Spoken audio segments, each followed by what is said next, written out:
सुबह से लेकर रात तक जब फुर्सत मिले इंस्टाग्राम या फेसबुक पर स्क्रॉल करते रहना, एक बार फोन हाथ में लेने पर घंटों उसी में बिजी हो जाना और आपको लगता है कि ये तो आपकी चॉइस है। लेकिन दुनिया के सबसे सख्त रेगुलेटर यूरोपीय यूनियन यानी ईयू ने कहा है कि असल में इन ऐप्स को इस तरीके से डिजाइन किया गया है कि उसकी लत लग जाए।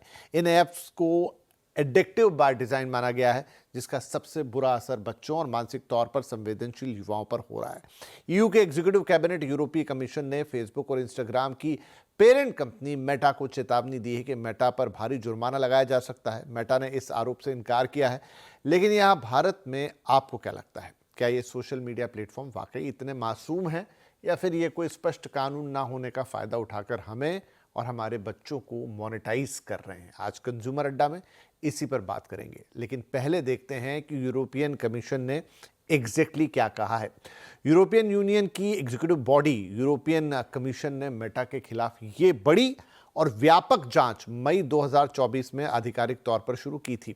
इससे पहले भी लगभग 2 साल तक यूरोपियन रेगुलेटर्स मेटा ऐप्स के डेटा, यूजर बिहेवियर और बच्चों पर इसके असर की जांच कर रहे थे। इसी साल अप्रैल में ईयू ने मेटा को दोषी भी ठहराया था। मेटा पर 13 साल से कम उम्र के बच्चों को इंस्टाग्राम और फेसबुक का इस्तेमाल करने से रोकने में नाकामी साबित हुई थी। अब 10 जुलाई 2026 को यूरोपियन कमीशन ने अपनी अंतरिम जांच रिपोर्ट जारी की है, जिसमें सीधे तौर पर इसके आर्किटेक्चर यानी एडिक्टिव डिजाइन को गैर कानूनी ठहराया गया है। मेटा पर आरोप था कि कंपनी ने डिजिटल सर्विसेज एक्ट डीएसए का उल्लंघन किया है। ऐप्स को केवल एंगेजमेंट के लिए नहीं, बल्कि यूजर्स को लत लगाने के लिए डिजाइन किया गया है। रेगुलेटर्स ने माना है कि इंस्टाग्राम और फेसबुक के फीचर्स विलेन का काम कर रहे हैं। इनमें इन्फिनिटी स्क्रॉल यानी कभी खत्म ना होने वाला कंटेंट आउटप्ले यानी अपने आप वीडियो का चल पड़ना और पुश नोटिफिकेशन को खासतौर पर चिन्हित किया गया है। रेगुलेटर्स के मुताबिक ये फीचर्स यूजर्स के दिमाग को ऑटो पायलट मोड में धकेल देते हैं, जहां यूजर बिना सोचे समझे बस अंगूठा चलाता जाता है, स्क्रॉल करता रहता है। इससे सबसे बड़ा खतरा बच्चों को है। नाबालिग और मानसिक रूप से संवेदनशील युवा इस लत का सबसे पहला शिकार बनते हैं।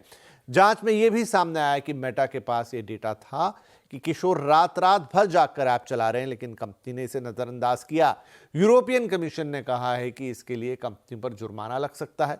यह जुर्माना मेटा की कुल ग्लोबल कमाई का 6% तक हो सकता है। मतलब मेटा को लगभग $12 बिलियन या करीब 1 लाख करोड़ रुपए का जुर्माना लगाया जा सकता है। सवाल यह है कि यह पूरी कार्रवाई आखिर किस कानून के तहत हुई है? यूरोपीय यूनियन ने ऑनलाइन दुनिया की जरूरतों को समझते हुए एक ऐतिहासिक कानून बनाया है, जिसे डीएसए यानी डिजिटल सर्विस एक्ट कहा जाता है। डीएसए का बुनियादी नियम यह है कि दुनिया की बहुत बड़ी ऑनलाइन कंपनियों को अपने प्लेटफॉर्म से होने वाले सिस्टमिक रिस्क का खुद आकलन करना होगा और उन्हें रोकना होगा। ईयू का कहना है कि मेटा ने इस कानून का खुला उल्लंघन किया है। क्या हमारे पास यानी भारत के पास ऐसा कोई कानून है या कोई दूसरा उपाय है जिससे हम इन बड़ी कंपनियों को सीधे रास्ते पर रख सकें? तो चलिए